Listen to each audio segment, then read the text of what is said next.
I've just went to see a fantastic band tonight. The Chosen Lonely. I've got Ty, I've got Stephen, and I've got Donna. Fantastic gig, absolutely brilliant gig. Leith Depot. Can you tell me a little bit about the band, Stephen, and how the band formed, The Chosen Lonely? Yeah, so The Chosen Lonely was a thing. I came up with the name quite a while ago, with the idea of having a band, and then just various different things. I ended up booking a bunch of shows solo and ran with the name anyway.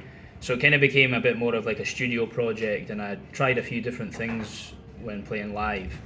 I had shows with laptops and backing tracks and things, moving between keys and acoustic, but the intention was always to become a band. So it's just in the last about a year and a half ago we started jamming, and it's good to be back in Edinburgh actually, because we're first show was in Edinburgh over at Sneaky Pete's last April, so it's nice to come back and do a headline of our own a year later. It feels like a good sort of way to round off the first year as a band, I guess. Can you tell me a wee bit about yourself and how the band formed? How did the band come together? So how we actually formed, I guess. I moved back up to Inverness, so I spent 4 years in Glasgow and then went back up to Inverness, and I just kind of put something out there, I'd done a bunch of acoustic shows, and I just decided that was the time to now turn it into a band. Fired something on one of these Facebook groups, it's called Musicians Inverness, and also just put something out on the socials that were running at the time, and then Donna reached out to me. I knew a guy, because Ty, this is our first bunch of shows that she's done with us, so a guy that played the bass in a band I was in quite a while ago, teamed up with him, and I can't remember if he knew Andy or if like they play in another project, and I think they maybe when Badger turned up, Badger is his name, when he turned up at the jam, I think maybe like they did know each other, him and Andy, but didn't know that they were both going to be there that day or something like that, So it was just a bunch of people local to the area, got a band together, and then Ty joined us. When, about January, February time? About January. Yeah. So have you played in a band before as well then, Ty, or is this your first band that you've joined? So this is my first time playing an instrument like a guitar or a bass in a band. I used to be in bands a lot when I was about 15 or 14 doing just vocals, but this is my first time playing bass with a band. Wow, what about you, Donna? I'm very old, so I've played in a lot of bands.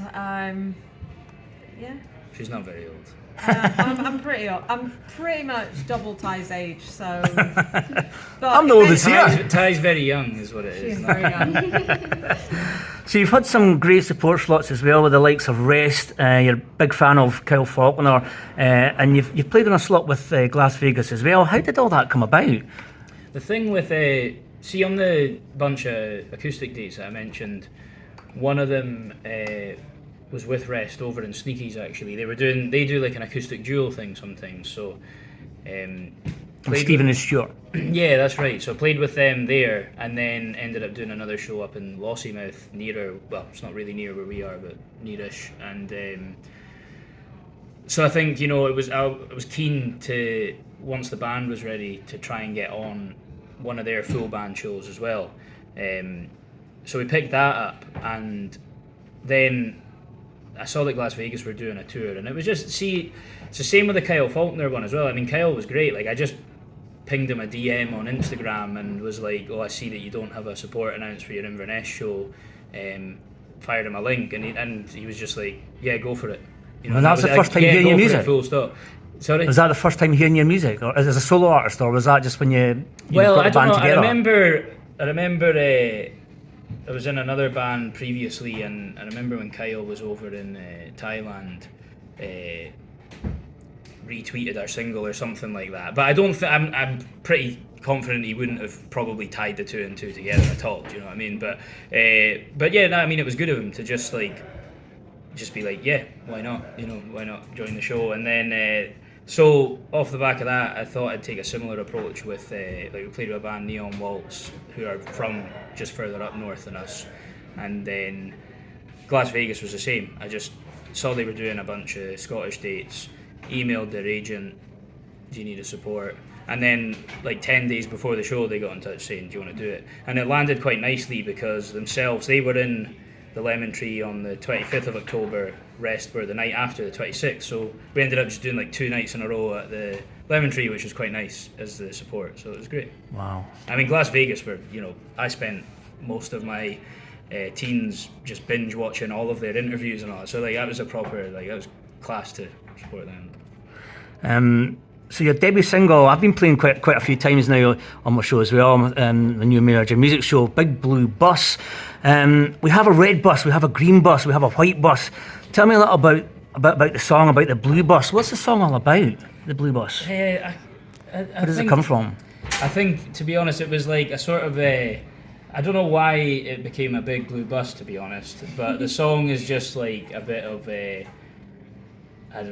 dreamy, not even love song, just a bit of an infatuation song, I guess, if that's the thing. But I wrote that quite a long time ago, and I don't know, I think like let's end up on a big blue bus, and then it's driving swiftly into the sky, so maybe I'm thinking of the blue sky or something when I came up with that. But just kind of like let's, like a dream or something, let's disappear into a dream, I don't know, but something like that, I guess.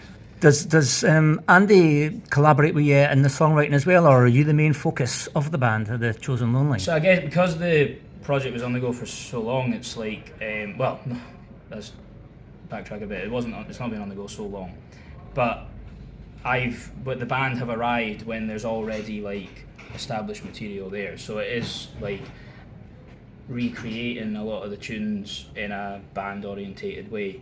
Andy was brought in on keys, but no, it's just been myself doing the writing. Yeah. But then it is very, important to. I mean, like everyone's made a great contribution to how the songs have become the way that they are. Like, I'm getting a lot of comments quite frequently about. I got a nice little review actually. I was going to tell you of the Glasgow show that was all very intricate about the bass lines, the backing vocals from Andy and the drum parts from Donna. It's all been great. So like in a sense, it's like the main ideas of the songs are already there, but how they then get presented here at a show is there has been a collaboration there, definitely. So you're the creative one from the band. So they all, I presume they all collaborate together as a songwriting as well then. I mean, hopefully Donna, once you've just been kind of fairly new to the band, and Taya as well, you'll all collaborate together and putting more songs together as a band for the Chosen Lonely. Yeah. When I run out of tunes, I think, yeah. But no, I mean, Donna's got apparently a bunch of demos and that she's not, I'm not allowed to hear of others. Just stuff she tinkers away. Herself, I'm not so sure about that. Yeah. So from the songwriting point, where do you start from then? Do you start with the lyrics then, or do you start with the melody, or do you just start with something else? No real rule to it, to be honest. I think we were actually talking last night after the Dundee show about like back when a lot of these tunes some of these tunes were written. It was like mindlessly playing the guitar and stuff, but I just don't find myself doing that often anymore. Although the newest one that we played tonight came about that same way. Quite often when I'm doing that, it'll either be like maybe I won't flesh out the lyrics and the melody at the same time, but there'll be some of the lyrics and then like just making kind of noises in place of where that. So I'm more. I think when I listen to music, I'm more of a melody kind of guy anyway. I like seem to. It sometimes doesn't really matter to me what I notice what the lyrics are saying maybe like 3 months after loving the song kind of thing. So. Do you work off themes then, or is there any particular thing that you work off? I mean, I don't know. I think a lot of the stuff for a long time was just stuff that was happening in my life or whatever. But that's another thing we were like. What our conversation kind of turned into was like taking more of a sort of mechanical approach to actually think like, I'm going to write about this, or I'm going to deliberately do something unusual with the structure or whatever. And maybe I found myself doing a bit of that more, but then I think some of the strongest songs are the ones that didn't have too much thought to them. They just kind of they write themselves sometimes. definitely. So what would you say is your favourite venue to perform in? Favourite venue to perform in? Do you know something? What? This was a pretty good night, actually. Like, I wouldn't, like, I'm just thinking, because in the context of as a band, I really enjoyed playing this. Aberdeen was great as well. That was really nice. We had it was quite a nice vibe in Aberdeen. We had, it was like a hall down the stairs in a place, the Blue Lamp. And we had like a mixture of seating and standing, and it actually worked out really nice. Yeah. But this was definitely, I think I'd say it's between the two of them are the shows that I've enjoyed the most so far on this run. So what bands do you draw influences from? I know we've kind of talked about Las Vegas, and there's Rest in there as well, a wee bit of Kyle Falconer. Yeah. What bands do the three you draw influences from? Like yourself, Donna, I mean, what bands do you draw influences from, even though you're a drummer? Well, I'm into kind of like punk music and hip hop. Hip-hop. So no bands that would really fall into this sort of genre, I don't think. Yeah, but then generally. But then the start of this project, like the first gigs I did, it was like hip hop repetitive drum loops with indie rock over the top of it. So I would say that there is relevance there. But it's like, I think that's what's good about it as well. Sorry? Just saying there's crossover. Yeah, definitely, and I think that's what has been good as well, like, because you are quite like a hard hitting drummer, and I think that comes from the sort of punk edge. And Ty likes DIY music that Andy doesn't like. I'm a big indie head, and I do like DIY music and such, but I take a lot of inspiration from like Pavement and the Smashing Pumpkins, where the bass lines aren't so in your face, but they serve the song right. But I think for me it's like, I mean, I was doing that thing that maybe no one else does, but like imagining like, oh, what would be my me and 3 on Roddy Hart kind of thing, but I was like, but I did read about that. I'd have to keep it simple. Like, I mean, I remembered I was away on a camp, a thing that I was involved in when I was like really young and just getting into guitar, and my mate had Cast No Shadow as his alarm clock for us to get up every day, and then it was off the back of that I checked out the rest of that album. And I think like, yeah, there's definitely Oasis still in there. Like, they were very early influence for me. A bit of Stone Roses as well in there. Yeah, I think I think we're definitely more melodic, and it's interesting because we get a lot of people saying The Cure, and I mean, I love The Cure, but like, I couldn't really name a studio album name by The Cure, which is quite poor, really. But yeah, I do listen to The Cure, but I'm a greatest hits Cure fan. If you know what I mean. But yeah, I think like melodic bands like that, Sargent as well, like they were a huge one for me. So who came up with the name The Chosen Lonely? So that was myself, and I think I was wandering about aimlessly one day, feeling a bit lonely but chosen as well. So that's where it came from. And like I say, it was going to be a band, and then like yeah, thank goodness that lineup never actually existed, because I don't think that would have worked out very well. But but then like that, so the name kind of went into hiding for a bit, and then I guess so it just came one day. So you had a fantastic night tonight as well. Roller Coaster was pretty much one of your first songs that you started with with your set tonight, as well as Sandra Darling as well. Can you tell me a little bit about these two songs? Yeah, so Roller Coaster was like one of the aimless ones, mindless. That's the word I was looking for. Oh, there's Andrew. So, hello. Yeah, so that's I wrote that when I was 16, and in the practice room at a college, and just like it just happened quite quickly. I didn't put too much thought into it.